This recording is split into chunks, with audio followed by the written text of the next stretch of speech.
यवतमाळच्या अफान शेखने पहिला रोजा ठेवलेला आहे.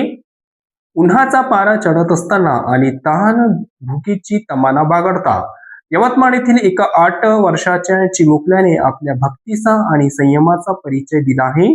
सेंट जोसेफ शाळेत इयत्ता 2री मध्ये शिकणाऱ्या अफान शेख याने आज आपला आयुष्यातील पहिला रोजा अत्यंत उत्साहात आणि यशस्वीपणे पूर्ण केला आहे. एकीकडे खेळण्या वाकण्याचे वय असताना अफवानेने पहाटे सहिरीपासून ते सायंकाळी इफ्तारपर्यंत अन्नाचा कणा आणि पाण्याचा थेंबही न घेता आपला उपवास पाळला.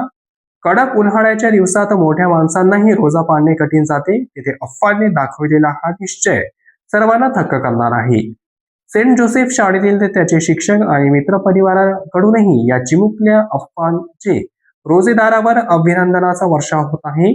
इफ्तारच्या वेळी अफवानच्या चेहऱ्यावरचा आनंद आणि समाधान हे त्याच्या दृढ संकल्पाची साक्ष देत होते.